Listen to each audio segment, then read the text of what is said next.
Hey. Good morning. There we go. Good morning, everybody. Now here we're live. This is Saga Saturday again. Feels like we've been doing this for a while. It's almost like it happens that Saturday comes around every week. I know, crazy town. All right. I am Willa Brenna's daughter, your self-professed Saga, Norse nerd, whatever the hell I am. Okay? I got nothing. What I do have is a little bit of a hangover, so forgive me, friends. I am a little hungover this morning. You and Sarcastic Halli, I'm pretty sure he spends a solid chunk of this sort of.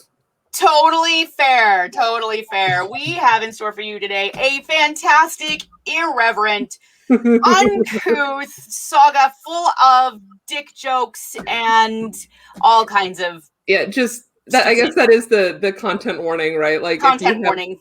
If you have small children who are alarmed by that, which they never are, right? They just want to repeat these jokes. Right. Just. The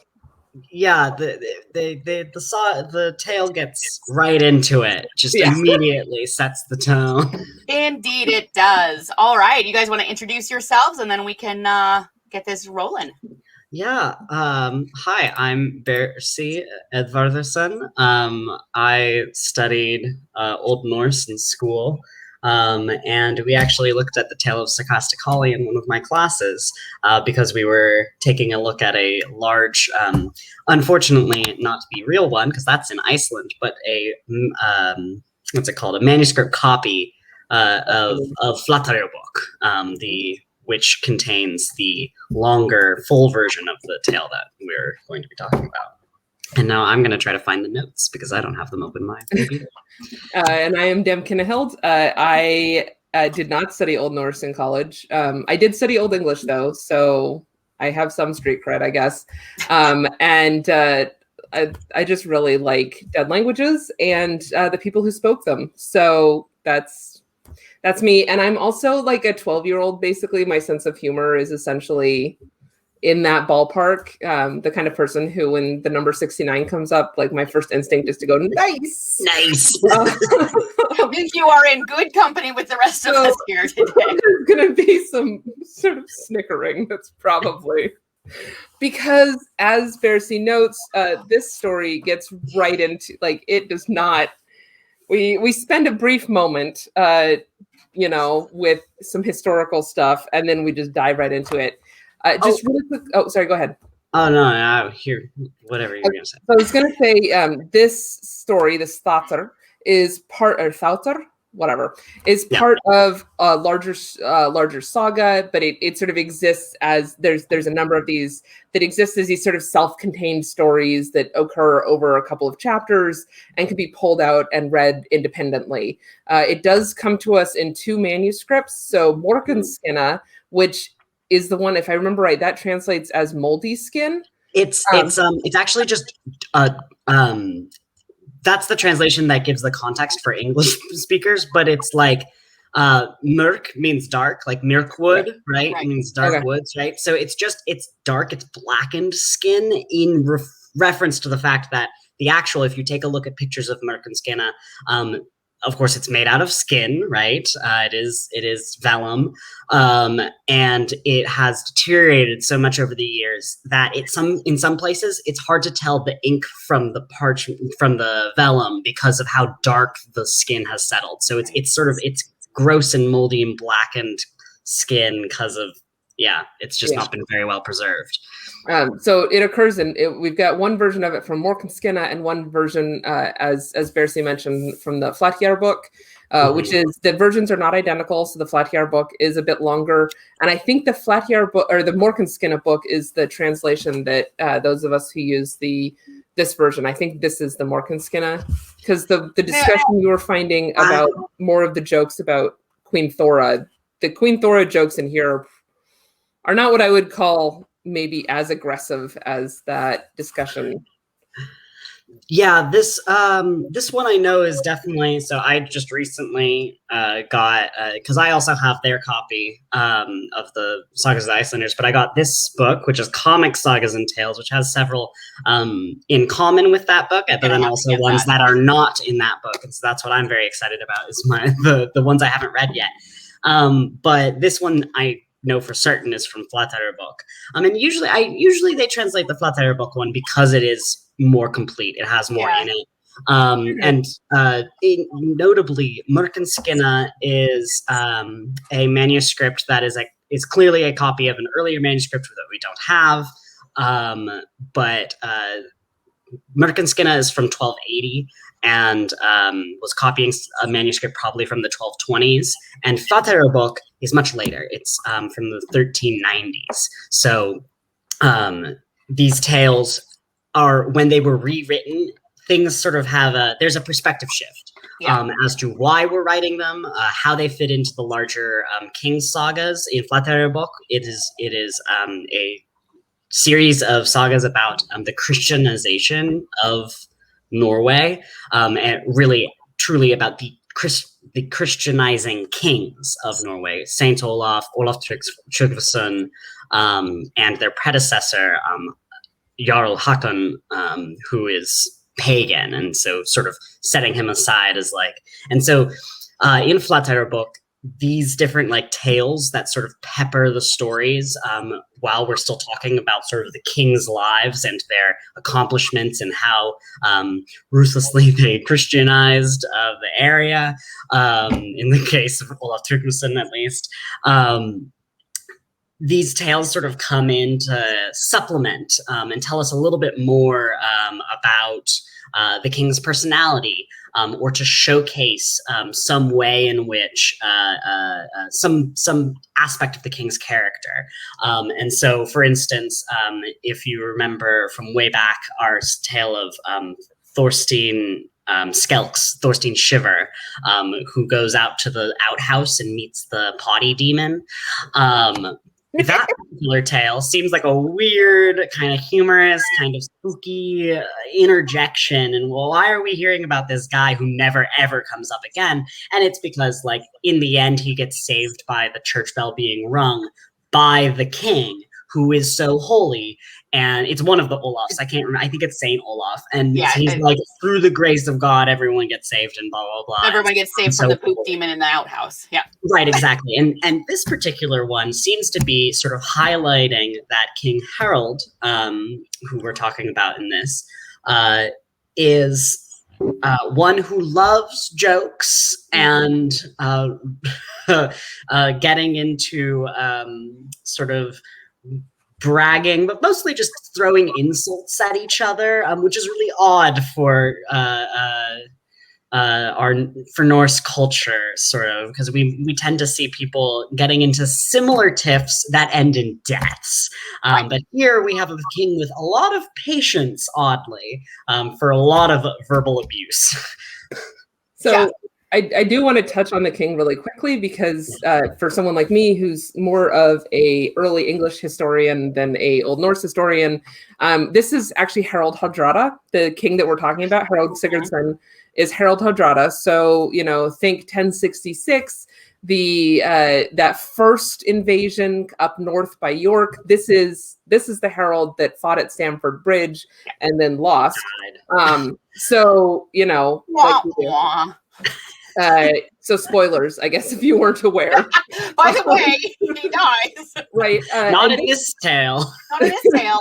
So, he does die eventually. He doesn't, I don't believe, die at Stamford Bridge. I think he escaped Stamford Bridge.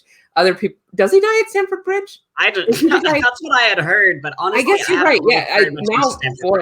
Hi, everybody. My name's Claire, and I've actually read a lot about Old English history. And apparently, this is a moment where I'm just like, I don't remember.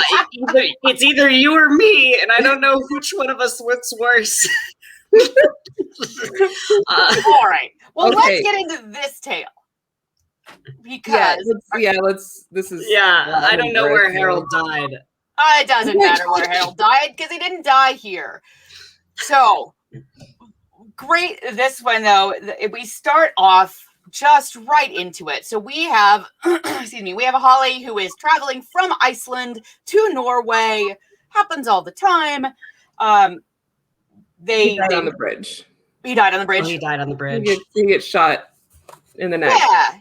Didn't he get an arrow in the eye on the bridge? No, that's the other Harald. That's the other Harald. Too many Haralds. So many of them.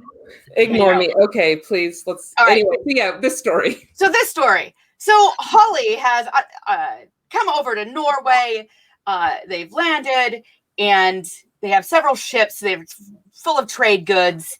Where are we? So they come across a well-dressed man, clearly a great man. And the man says... And he's on a dragon ship. He's in a small fleet. There's a little flotilla going by with a bunch of different ships. And the last one is a dragon ship, which is sort of implied to be not every Viking ship could have the big dragon head on the prow. So this is a very expensive boat. Fine, mighty ship. And we also get some notes from the text that suggest to us that give us the hint, right, that this is somebody important, not just his clothing, not just the ship, but we've talked about in the past that luck and things like that can be expressed through physical appearance. Yes. And so he is a tall man. He's described here as noble bearing. And if you look at the other sources about Harald Hardrada, he is described as, so some of the English sources call him beautiful hair. Which is, I think, kind of a play on Hardrada, which is hard ruler, right? This is Harfarga, which is like the beautiful haired one. And he's often described as having just this beautiful beard and an upper beard, which is his mustache and all this kind of stuff of like golden color and all this. So here he's just of noble bearing and very tall, which we've previously discussed that if you're particularly tall in Icelandic sagas, it's usually either you're monstrous like Egil, or you're just tall and well built and a very handsome man, and that's a good sign. And Holly here is described as a good poet and a very impudent person. He was tall man, long necked, with narrow shoulders and long arms, and was rather ill proportioned. So probably no excellent swimmer. Yeah, gangly. Fantastic swimmer. He's gangly. Yes. All right. So they've come across this, the ships were rowing past. A man dressed in scarlet and with a golden band around his forehead came out on the poop deck of the dragon ship. So we're already starting off. He was tall and of noble bearing. The man spoke. Who commands your ship, and where did you stay this winter? And where did you first make land? And where did you lie up last night? That's a lot of freaking questions, isn't it, Nosy Nelly? And so the merchants are struck dumb when asked so much all at once. Holly answered, we were in Iceland for the winter. We sailed up from Gazir, made land in Hitra. Last night we laid up with Agnes. Agnes. I can never say that right.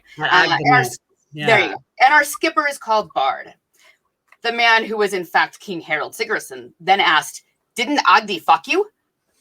Yeah, right out of the gate. Like, where does this come from? And this is Holly. Right. Not yet. Sorry, go for it. The king grinned and spoke. Is there some agreement that he will do you this service at some time later? No, says Holly. And one particular consideration was crucial to our suffering no disgrace at his hands. What was that? The king asked. Holly knew perfectly well whom he was talking to. It was this, my lord. If you are so curious to know this, in this matter, Agdi was waiting for nobler men than ourselves, and he expects your arrival there tonight, and he will pay you this debt fully.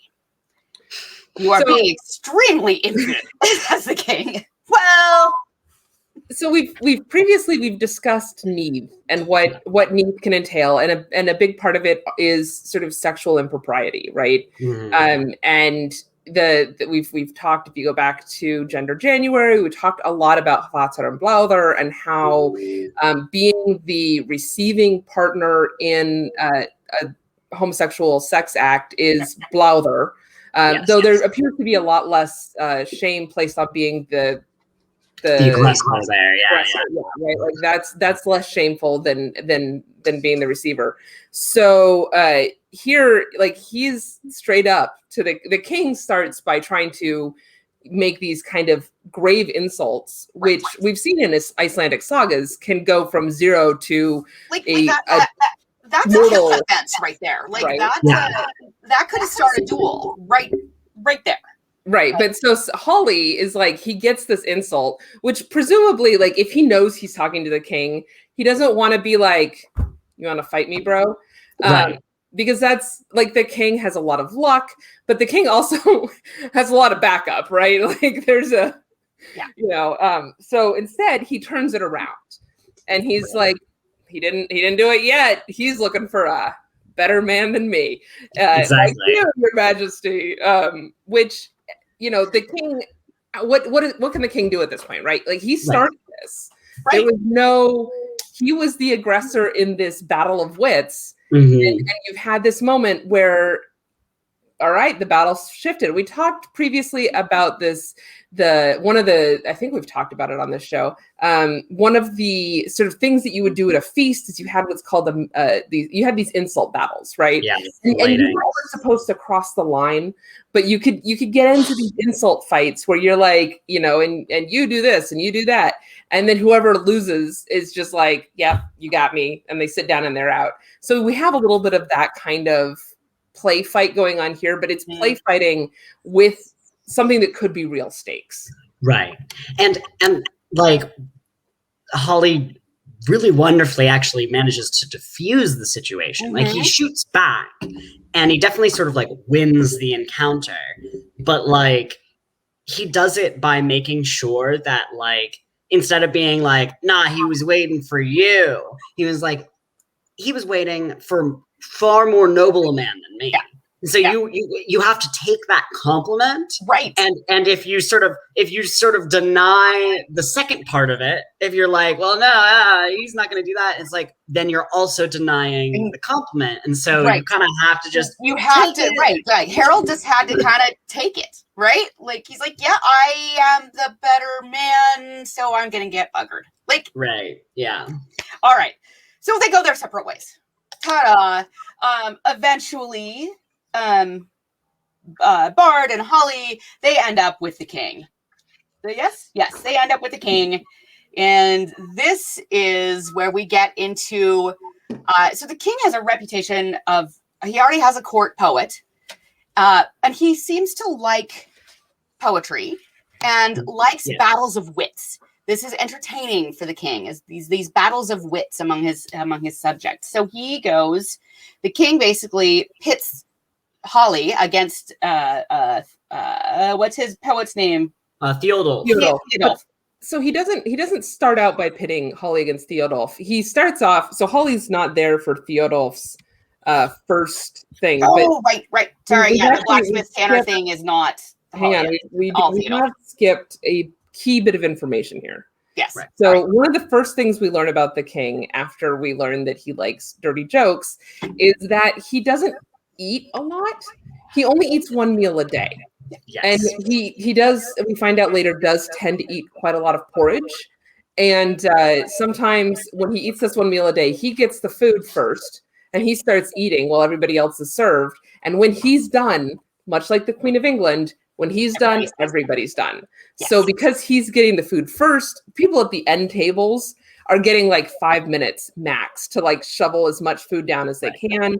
And people don't like this very much. Like the court is not thrilled with the fact you're hungry, and also like this isn't really the whole generous ruler that he's supposed to be.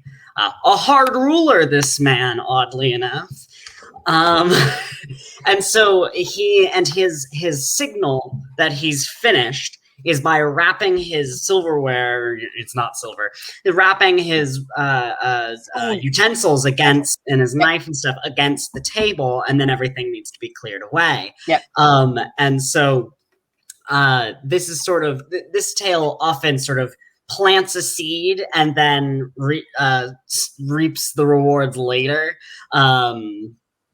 Because then it moves on into just like, okay, cool. So this is happening.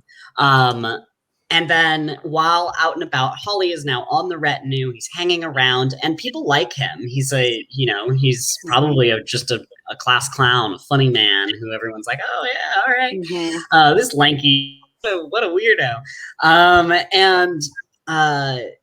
But while Holly is not there, Thjodolf and King Harald notice they're out in town and they see a brawl between a blacksmith and a tanner. And at first, so King Harald's like, oh, that was fun. Hey, Thjodolf, my, best court poet, please write me a poem about that brawl we just witnessed. And at first, Thjodolf is stumped. He's like, I can't write about such a lowly subject. I just can't do that. And King Harald suggests that rather than write about a blacksmith and a tanner, that he write about Sigurd Fafnisbani, Sigurd the Dragon Slayer, and the dragon, and have them pit against each other.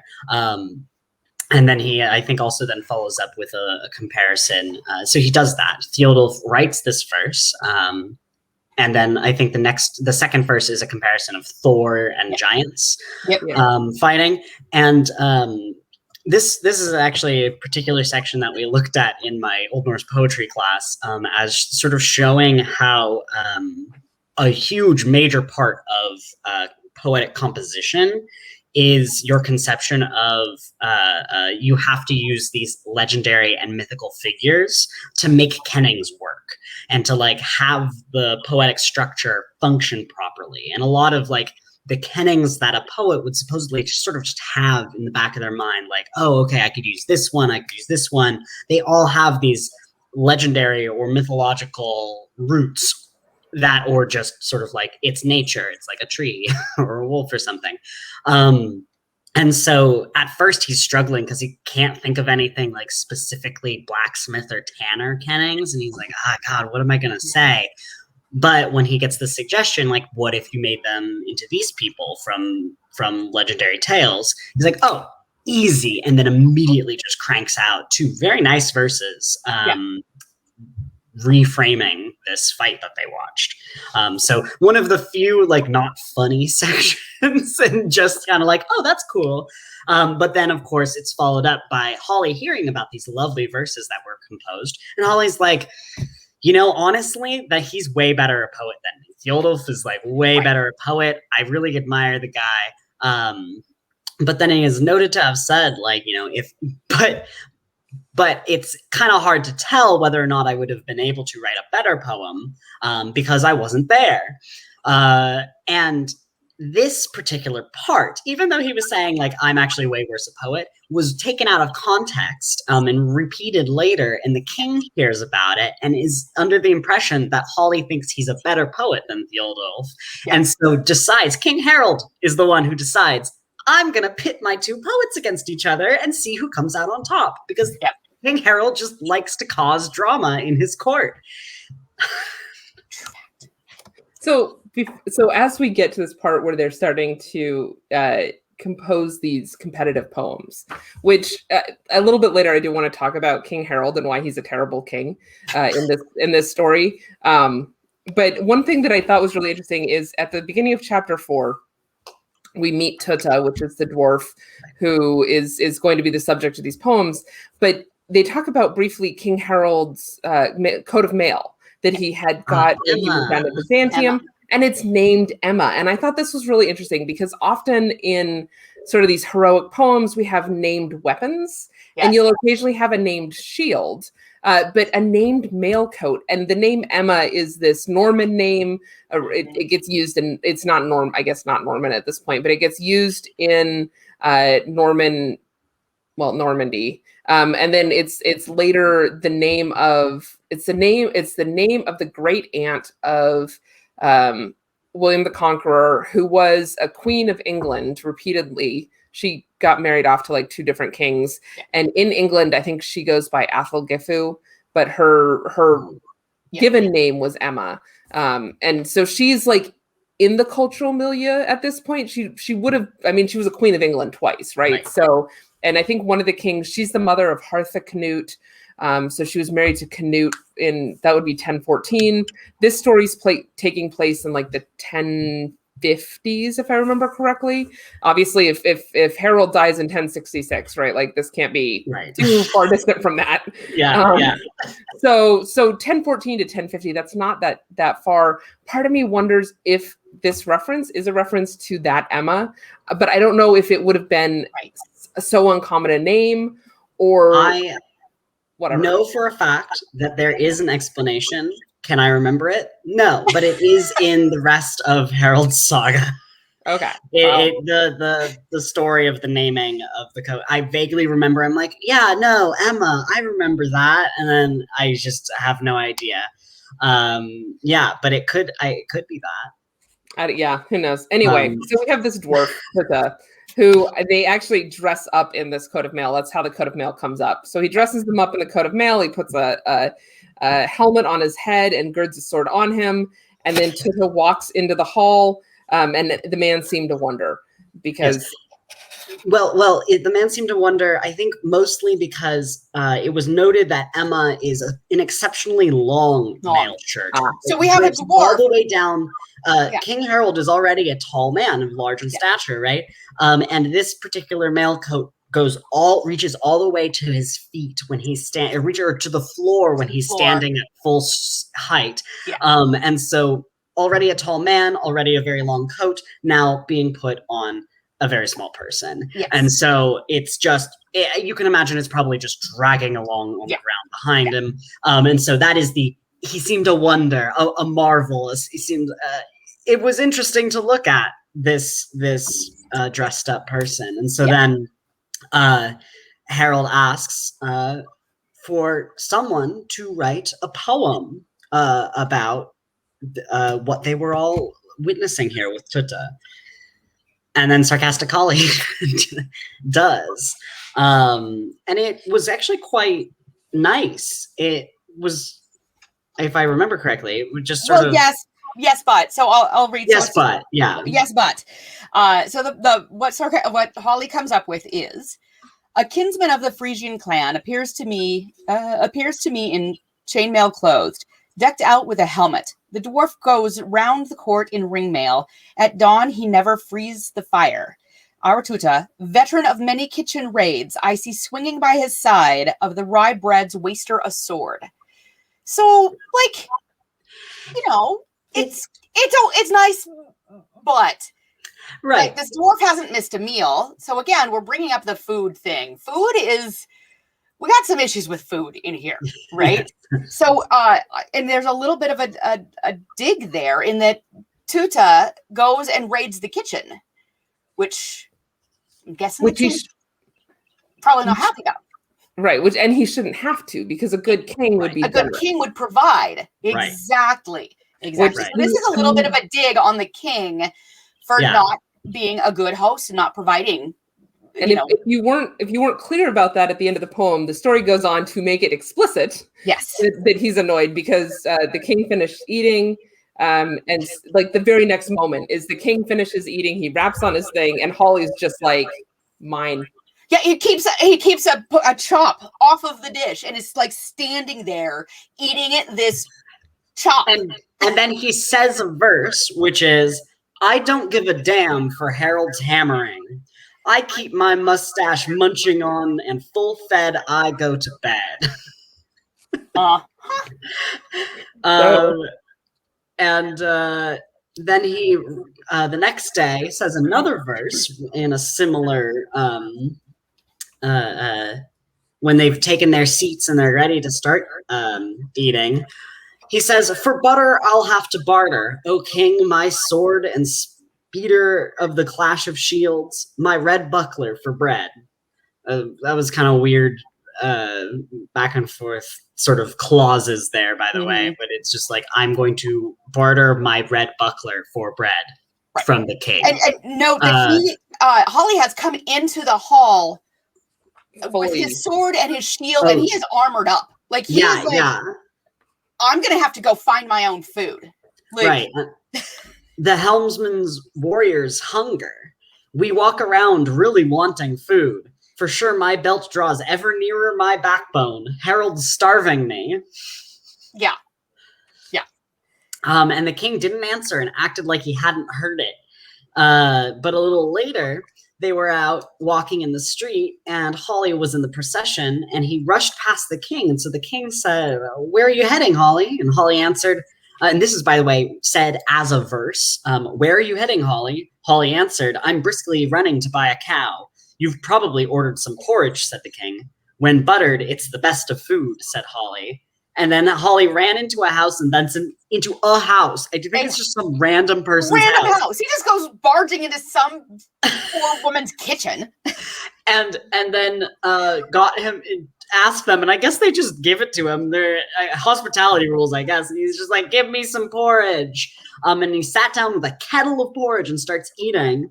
And then the king takes Thjodolf in and 2 other men, and they find him eating the porridge. And this is the porridge incident part 1. And the king gets really angry because he's just scarfing down this porridge. Asks him if he had come from Iceland and visited chieftains in order to create scandal and gossip. Don't talk like that, my lord, said Holly. I constantly see that you do not reject good food. Then Holly stood up, threw down the kettle, and the handle rattled against it, implying it's totally empty now. The handle's rattling around in there. And then Thjodolf, the other poet, watching this, says a verse. The handle rattled and Holly has pigged out on porridge. A cow's horn spoon better suits him, I say, than something fine. Basically, this guy is not a high-class individual for what he's been doing here. And that evening, after the king was very mad at all of this happening, Holly was not served any food, as it was to others. But once people had been eating for a little while, 2 men came in carrying a large trough full of porridge with a spoon and set it before Holly. And then he just started eating it. He was like, yeah, okay, this is my food, I guess. And ate as much as he wanted, and then he stopped. But then the king ordered Holly to eat more. He said he would not eat more at that time. Then King Harald drew his sword and ordered Holly to eat the porridge until he burst. And basically, Holly was like, oh, you want me dead? Oh, you want to kill me? Bet. Strike me down right now. Just draw your sword and kill me now. And so then the king put his sword back away and sat back down. And once again, Holly comes away better off. The victor of, this encounter. King. Yeah, so the King Harald seems to, throw a lot of shade, but he doesn't back it up. No. Yeah. So he is offended at every little thing. Yeah.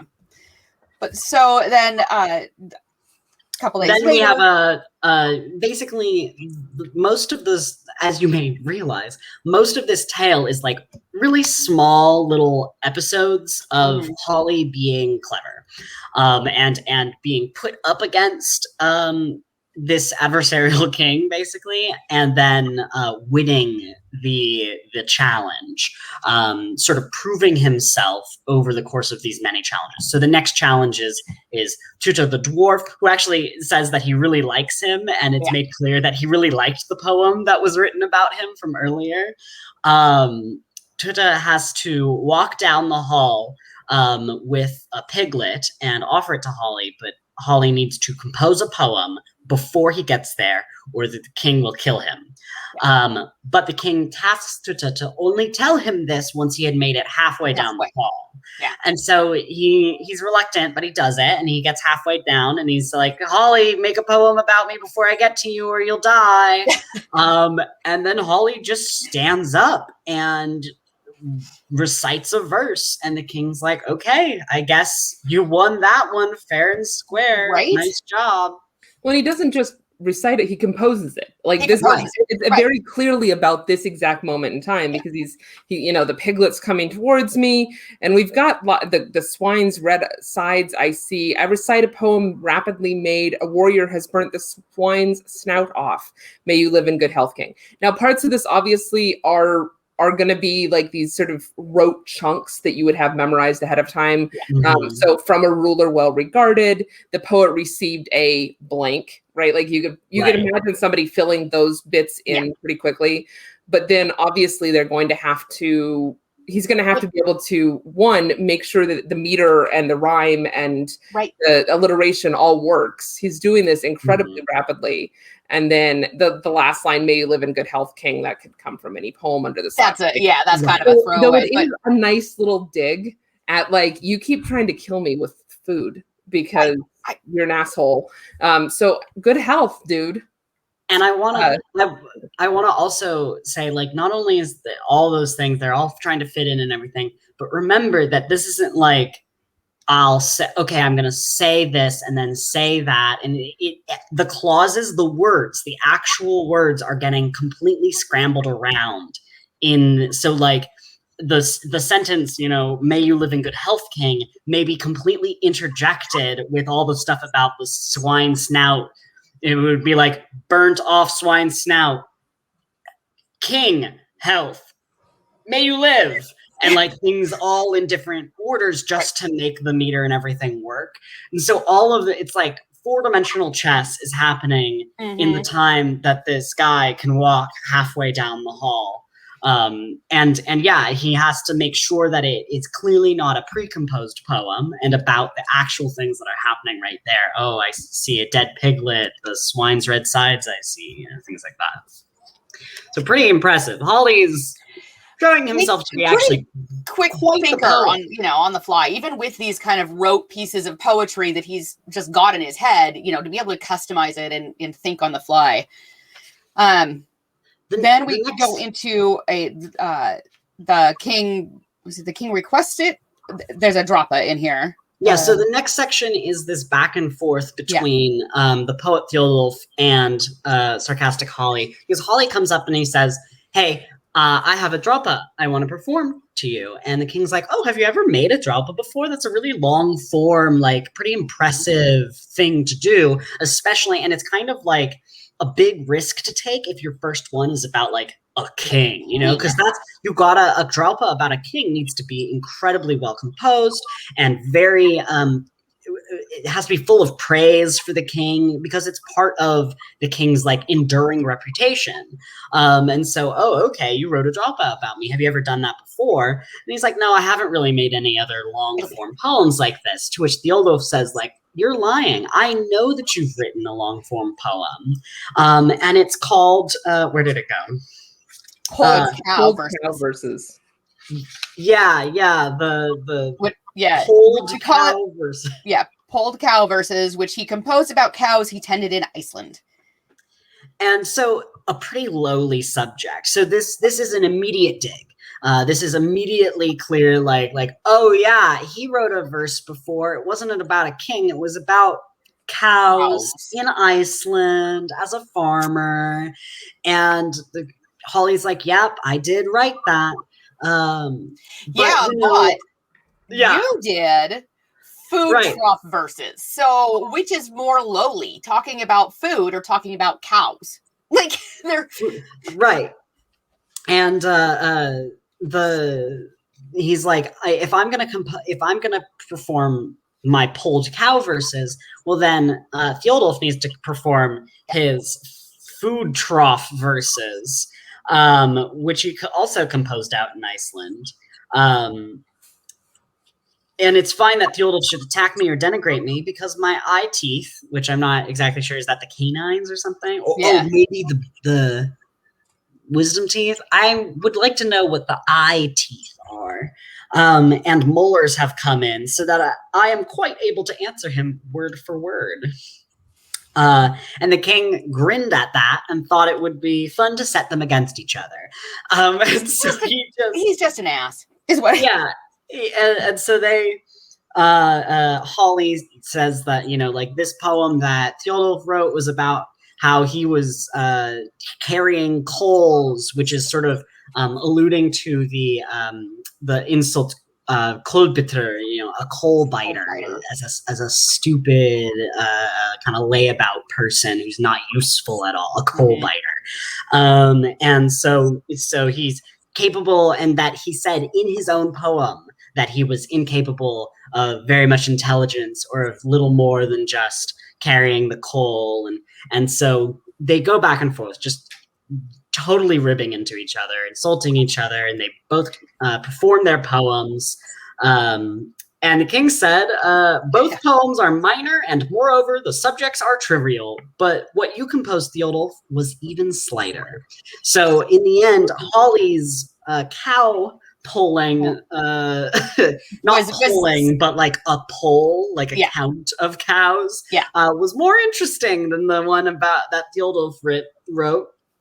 And they start really getting into it with each other. And Thjodolf, Oh, go ahead. I think you're about to get to the part that I want to talk about. Yeah, so Thjodolf says that Halli didn't avenge his father properly.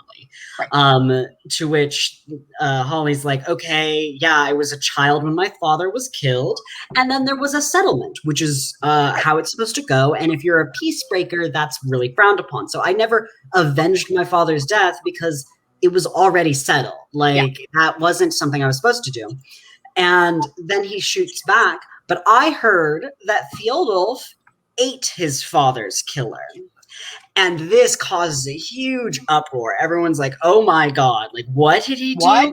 Cannibalism? What's going on? And Kenhild, do you want to? Well, so what I wanted to briefly touch on was that it's kind of interesting to me. So we've seen here that Harald is not particularly depicted as he's not got all the hallmarks of a good king, which is interesting in a saga about the king. So go figure. But I'm not entirely unconvinced that this isn't some more like anti-monarchy Icelandic propaganda, even though at this point they are under a monarchy. So by the time this is being written, they're part of the Norwegian state, I believe, and very much under the sway of a king. But I think the Icelanders are still like, yeah, like they haven't forgotten that they didn't used to have to deal with this whole royal presence nonsense.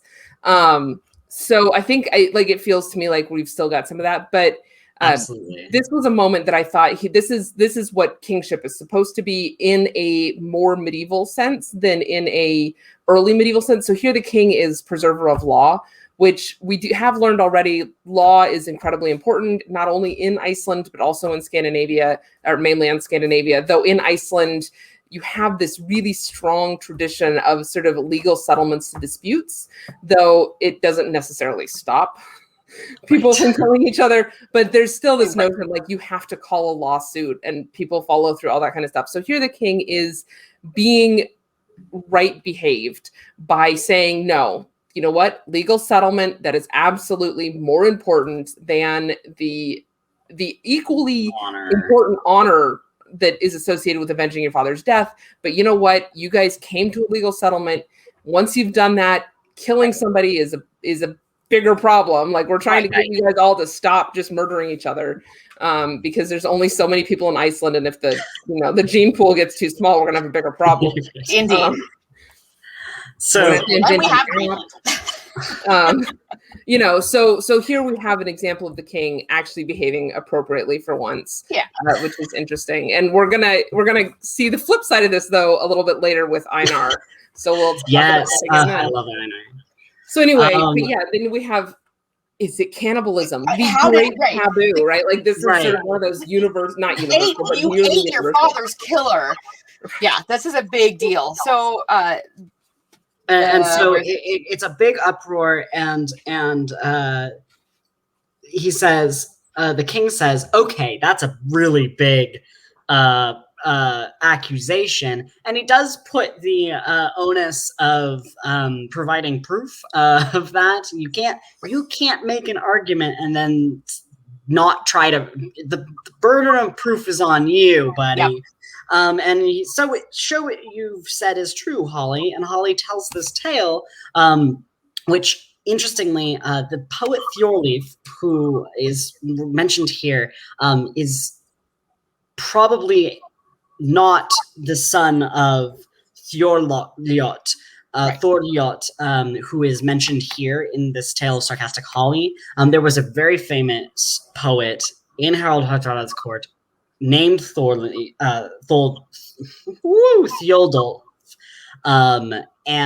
but was not.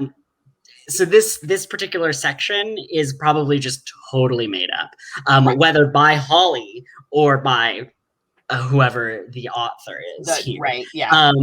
This Thorljot was almost certainly not the father of Thjodolf, the poet. But he says that there was this guy, Thorliot.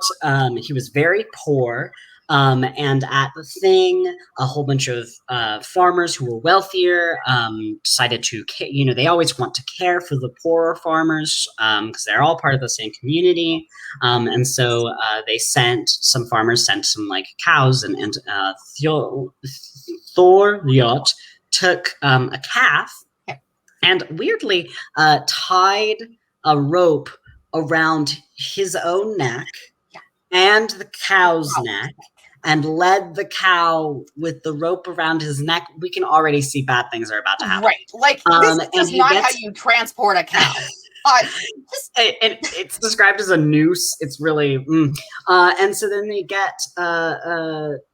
he gets to his hayfield wall, and he lifts the calf up onto the wall. And it was extremely high, and all the higher on the inner side because of the turfs for the wall that have been dug there. So, like, on one side of the wall, it's way taller than the other side. And so when he throws the cow over, instead of reaching the other side and just sort of sitting there and then him climbing over, it pulls him up, and they both get suspended and hung on either side of the wall, and they both die. And then it is said that some children came along and like they took the bodies down, and then they led the calf to the hall and they ate the calf because it's just been killed and you're not going to waste that food, right? And so in that way, Thjodolf is said to have eaten his father's killer. And so while for a moment Holly had truly sort of like, and like this is where rumors could really start going, still actually manages to diffuse the situation and be like, he did that, but it's a little bit of a trick there. Yeah, right. And it's described as, Thjodolf drew his sword and wanted to strike Holly. Men ran between them. The king said neither of them should do harm to the other. King is like, he didn't really lie about you eating your father's killer. But it was still very close to reasonable. Like, I can see why you did that. It's a cow. You didn't actually commit cannibalism. Right. More fun. And then the king points out that Thjodolf, you went after Holly first. You started this. I swear, this was my childhood with my cousins and living with my, when being like visiting my grandparents, right? This was like totally, my grandfather would actually like start to pit us against each other a little bit and then be like, all right. Poor grumpy old man, right? And then he'd be like, oh, wait, you're actually going to kill each other. Let's not do that, right? Yeah. All right, then we get into Einar Fly. Yes, that was wild. Yeah, one of you owns the other soda there. That was pretty well done. The Einar Fly thing, well, now you can just go watch our Drunk Saga Saturday episode, because that's the section of this tale that I told then. But to sort of quickly summarize what happens, not nearly as dramatically or drunkenly as I did that last time. Einar Fly, he's a man who is a tax collector in the north in Lapland, and he is tasked with collecting taxes and also enforcing the rule of law up there, including that people, Norwegians are not supposed to be trading with the Sami that are up there, and without like appropriate like taxes or tariffs or something. And like you basically just can't do that without telling the king that you are. And he's up there, and Einar Fly is known as a man who never ever gives compensation ever. He kills a lot. Like, it's not just like he never gives compensation in the way that Hrafnkel occasionally kills and then doesn't give compensation. He's constantly murdering people and then being like, no, you get nothing from me, because he's big and he has a lot of men. I think a lot of berserkers, and then he's just very imposing. It's like, try getting compensation out of me, I will beat you. And so everyone just sort of backs down. So he has this reputation, And Holly hears about this reputation from his benchmate Sigurd, who's an older man who's very nice. And Holly's like, that doesn't sit well with me. I don't like that at all. And then Einar Fly tells some tales at the king's request about what he was up to up in Lapland. And he says that, I found these guys and we suspected them of having traded with the Sami. And so we attacked them. They said they hadn't, but we thought they did, and so we attacked them and we killed everybody. And then when we went and saw in the cargo hold, we were right. They had been trading with the Sami, so we were right. So but it's like, that's not really how that's supposed to work, right? Like, what if you were wrong? You just killed them. Also, the punishment should not be that they all die, like that is not how this works. But the king's just like, oh, cool, whatever. But Holly gets really like, and he throws down his knife and he stops eating, which is incredible because in this story, that Holly really wants to eat some food. Right. And basically says, Sigurd's like, why have you stopped eating? Well, because this Einar Fly killed, this man Einar, this other man named Einar, who he mentions, who's an Icelander. That Icelander named Einar was my brother. And so this man has killed my brother and I'm going to get compensation from him. And Sigurd's like, oh, don't do it. It's a bad idea. And Holly's like, I'll bet you I can. And I'll bet my head that I can against, and Sigurd bets an arm ring. And they, so Holly asks for compensation a couple times, and each time he gets absolutely like, no, and if you ask again, I will kill you. And each time it's in front of King Harald, who's just like, maybe you shouldn't be asking this guy. He's not going to give you anything. Yeah. So this is the time in the story. I think King Harald really, so not the only time. So we've had this moment where King Harald was like, yeah, doing my job, enforcing the laws. But the law would argue that this man is rightfully due compensation. And so as enforcer of the law, as sort of the font of law, the king's job would here be to say, nope, Einar Fly, you owe this man compensation. But here he fails by being like, yeah, I wouldn't pick a fight with Einar. That's a lot of drama, which is interesting because also the king, as has been demonstrated repeatedly, loves the drama. He is, all about the telenovela of his court life. And so it's interesting to me here that right when you need the king to like behave like a king, he's like, Einar Fly is like a scary dude, guys. Don't pick that fight. Right. And in my head, I always sort of see this as like Einar Fly is my scary dude. Yeah. I keep him around because he's a scary guy. And he's my brute squad that I send to bully people. Yeah. He's my professional bully. But then when the professional bully was like, I'm gonna kill one of your favorite poets that you have here in the court who provides all this other entertainment for you, the king's like, hey, Holly, maybe back off. Like, don't pick a fight with this guy because I don't want to see Holly get hurt. And I also don't want to have to disgrace or get rid of my professional bully who I send to like mess up people's lives. So maybe we could understand this as a moment where the sort of the job of king, clashes with sort of the realpolitik, right, of court life, right? Like his job in this situation would technically be to enforce that compensation, but if he enforces that compensation, he insults his professional bully, who he needs to ensure that he has money coming in from taxes and all this kind of stuff. So he kind of has to back off a little bit and be like, so Holly, my guy, my dude, this is going to end poorly. Yeah. But then Holly does what Holly does best. And Holly, sorry, I'm going to take over briefly for you here. Yeah, Holly is finally, like, after repeatedly failing to get compensation from this guy and is being met with threats of violence, he's like, you know what? If you don't pay me, I am going to write a slanderous poem about you. And don't piss off the poets. Right. And so the king comes back and he's like, a slanderous poem can be more damaging, and it can damage even more powerful men than you. Earl Hakon was damaged by such a poem, and it will be remembered as long as the northern countries are inhabited, which I think is just this outstanding little turn of phrase. Right. That like, as long as people live here, they're going to remember what a dick Earl Hakon was. Like, oh, go ahead.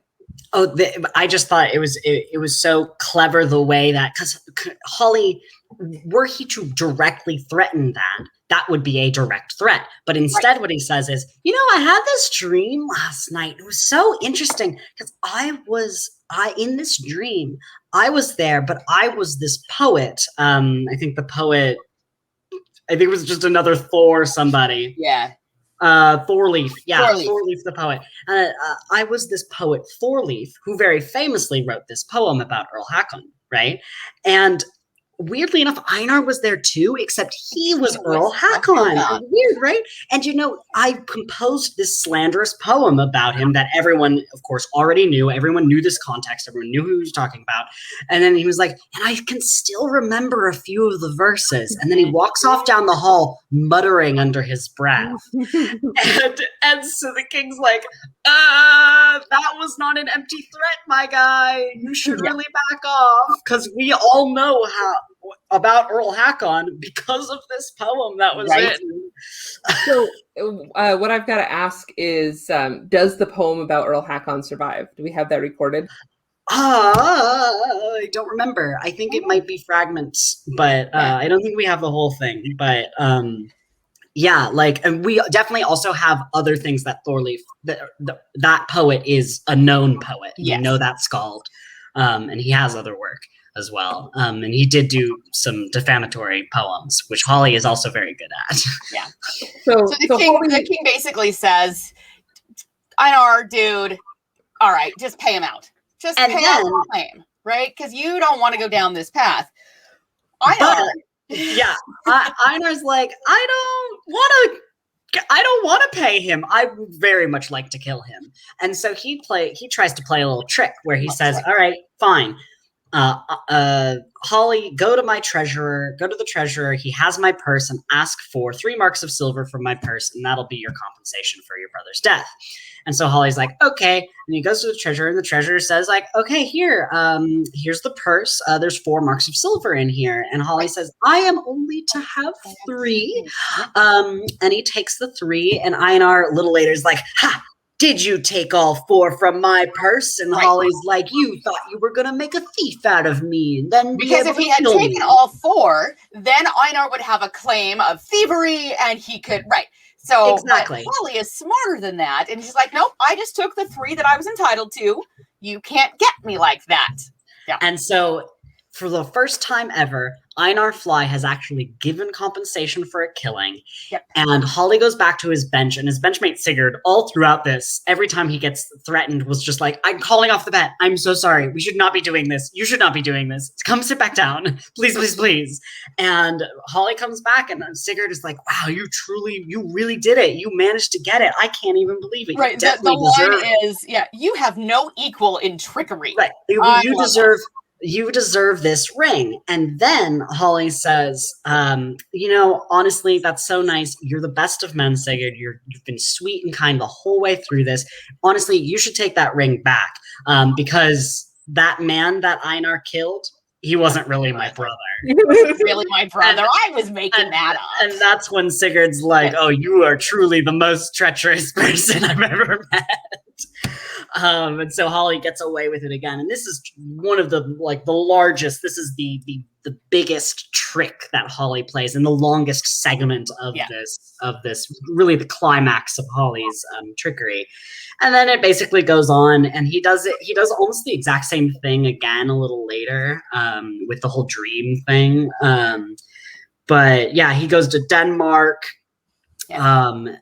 Anyone want to do the silver in the, or no, that's we've skipped one of my very favorite chunks. Yes, go for it, please. So he goes, he's an Icelander. He goes to Denmark, and he goes to an assembly, and there's this uproar, and everybody's super loud and being precocious and super annoying.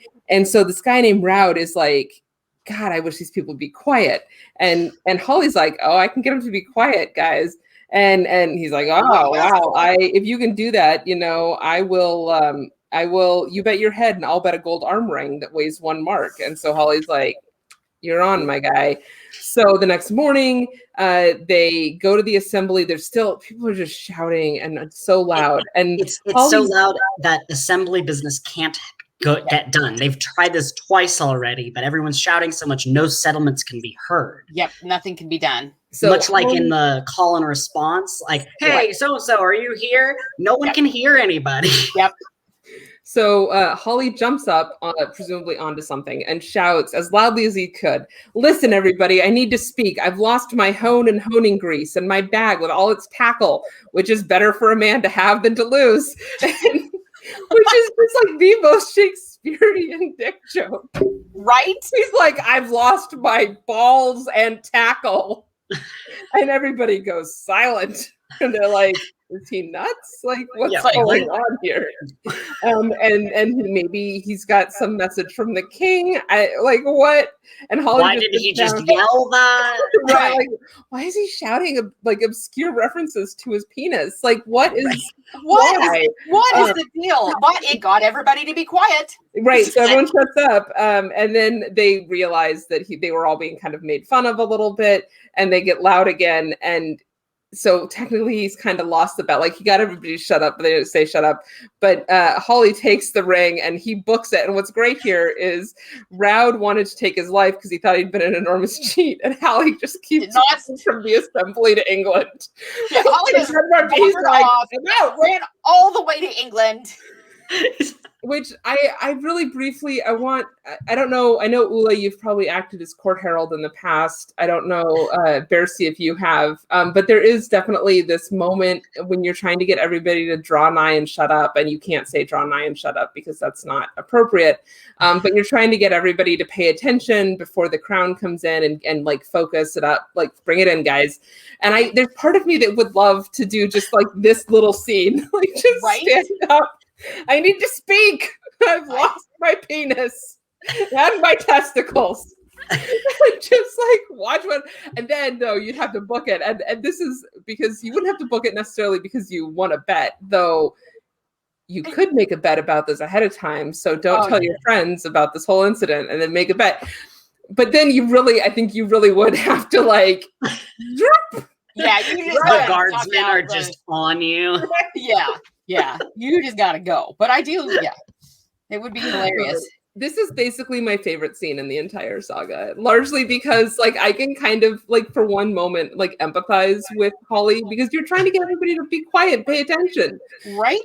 And they don't wanna until you're finally just like, I'm gonna stand up and say something real weird that is not as covert and as maybe, I don't know. And also I just need everybody to remember that the people copying this stuff out, this is 13th and 14th century. Yeah. These are largely monastics, right? That are copying out these stories. And so, you've got some poor tonsured guy who's like sitting in there, like, and there's some great little segments from like marginalia in some of these manuscripts that are monks complaining about how awful their life is, right? Right, because they have to copy dick jokes. Not necessarily I feel like maybe some of this was added in because monks are people too, right? Right. And they're like, I gotta liven up my day. The section specifically, I know that a lot of this, because a lot of it's not in Merkenskina, but it is in þáttr book, and specifically the section that we're about to get to with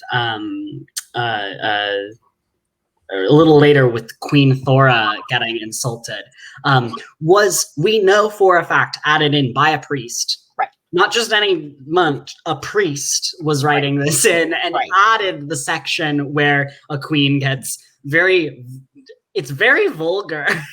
It gets pretty bad. So these are, the circumcision habits of the North. Speaking of which, let's get there. Well, but when it pause on the hair, the silver thing. So yes, he's in Holly England. runs back to England. Harold Godwin's son, Harold Godwin's son, was ruling in England.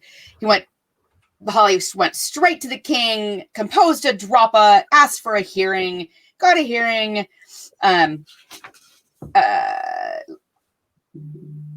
King and says, so basically he recites this poem, and the king's like, hey, to his court poet, hey, was that any good? Right. And the court poet's like, yeah, it was good.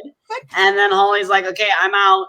And the king's like, well, I'm gonna give you silver, but I'm gonna pour silver over your head, and it's only what sticks to your hair that you get to keep. Well, that's not gonna be anything, right? Because it's just gonna fall off his head.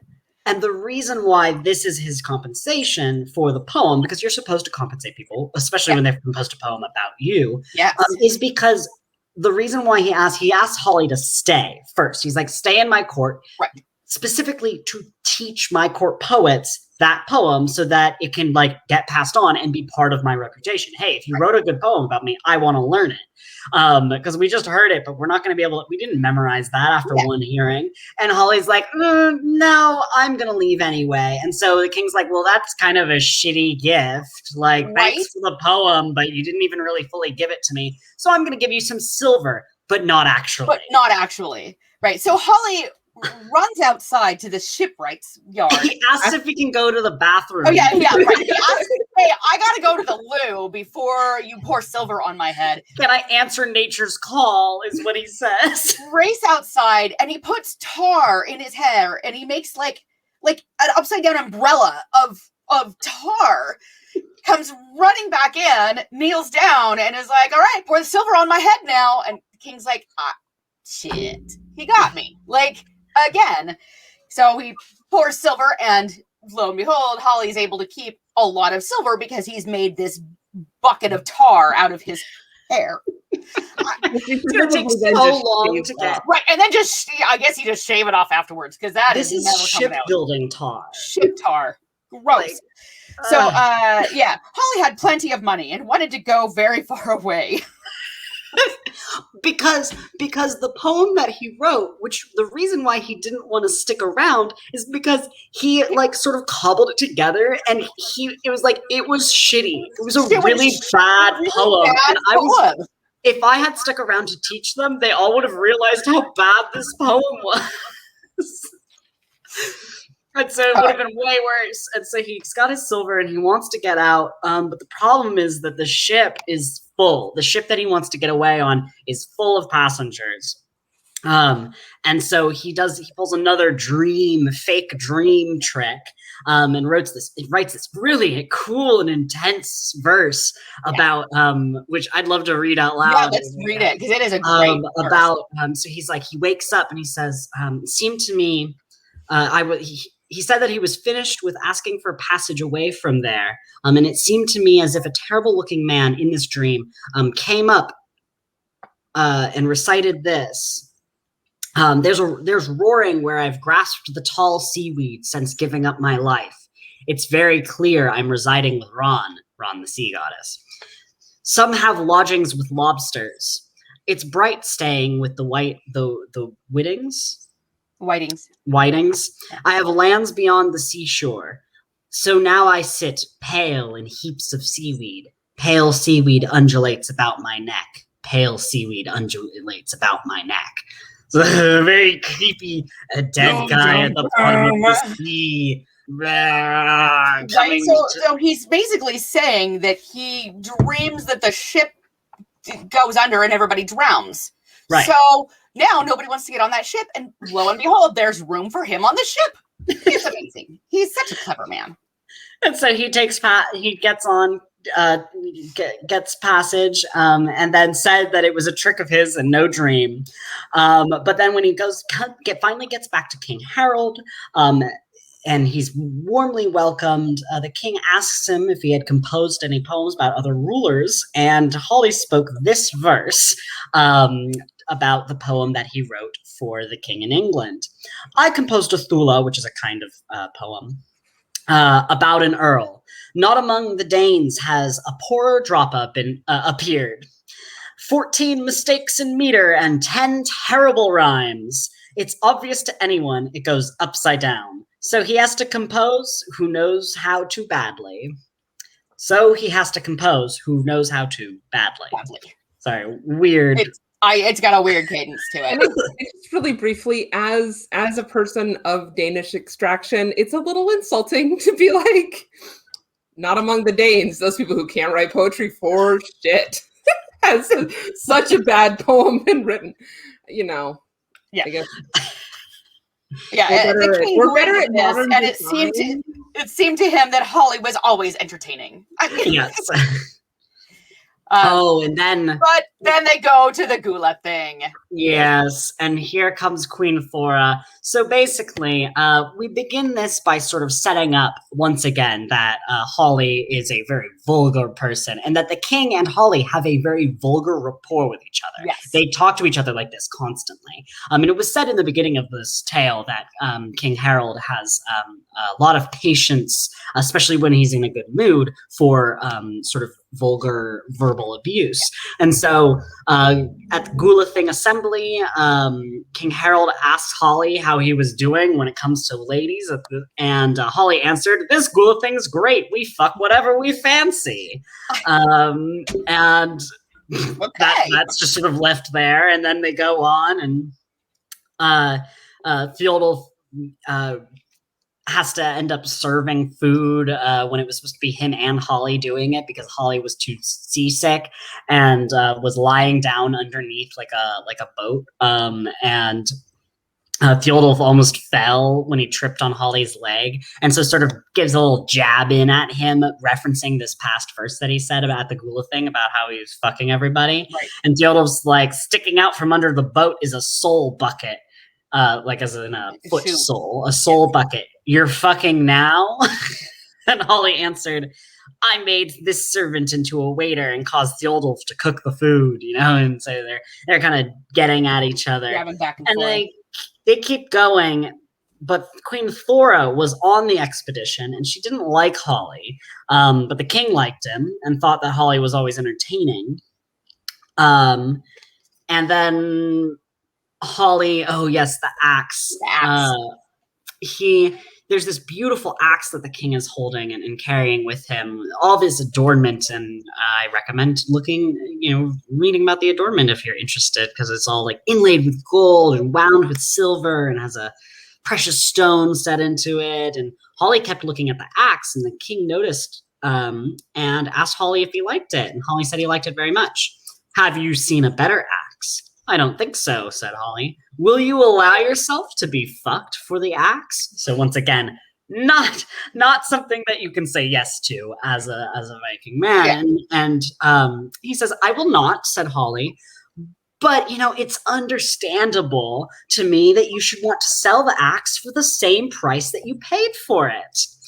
And the king, completely trapped in a prison of his own making here, going, oh god, right, huh? So he's just implied that the king got fucked. Neith, he's just done Neith against the king, to say that that's how you got the axe. And so the king's like, all right, here, I'll give you the axe because that is the price I paid for it. It was given to me. So he gets out of the Neith by saying like, nope, here's the proof. This is what actually happened. I was given it, and here it is at that price for you. You can take the axe. And the queen was like, "Hey, why do you let Holly just walk all over you like that? It's vulgar and gross and like mean, and you gave him the axe? Like, that was expensive and nice. Like, what's wrong with you, basically?" And the king said, like, "Well, I can't just sit there. Like, I can't, you can't be mad at me for one thing." He doesn't say this, but like, for one thing, the king started it, right? The king was the one who started that whole exchange. And he's like, I can't just take that need and then not kind of like respond graciously to it in this way. How about you sit and take his bullshit? Yeah. Here's one of those translation moments. Is the translation, they're like ambiguous statements. They're not ambiguous. There's nothing ambiguous about it. There's nothing ambiguous. It's definitely, These clearly, that's interesting, actually. I don't know what they say in Old Norse, whether or not they because it could be that this is actually that if the translator is translating it properly, this could be part of the really dry Norse humor, saying like very sarcastically saying like an ambiguous statement when it was very clear and very aggressive. And so the king's like, okay, well, how about Holly does the same thing to you and see how you sit there and take it. And so the king summons in Holly, and this is wild to me. This is crazy. Okay, so he's summoning Holly, and the king ordered Holly to make an ambiguous statement about Queen Thora, and I'll see how she endures it. Then Holly bowed to Thora and spoke this verse. You're the most fitting by far, by a long mark, Thora, to roll down from a rising crag all the foreskin on Harald's brick. Seize him and kill him, said the queen. I won't put up with his abusive obscenities. And the king says, nope, no one is to kill him. Nobody lay a hand on Holly. But, and then he turns to the queen and says, but it can be changed. People can do that. If you think that another woman is more suitable to lie beside me and be my queen, you hardly know how to listen to your praise. Right? Because Holly did say no one else is more suited to be the king's wife here than Thor. That's what he's saying. Yeah. So Holly gets out of it again. But an odd, now King Harald is clearly sicking Holly onto people at this point. Like, go make fun of them. Let's have a great old laugh about it. And then there was one last thing about the stallion. And it gets weird again. The poet Thjodolf went to Iceland and had a good stallion shipped from Iceland back to Norway. Was intended to give it to the king. Thjodolf,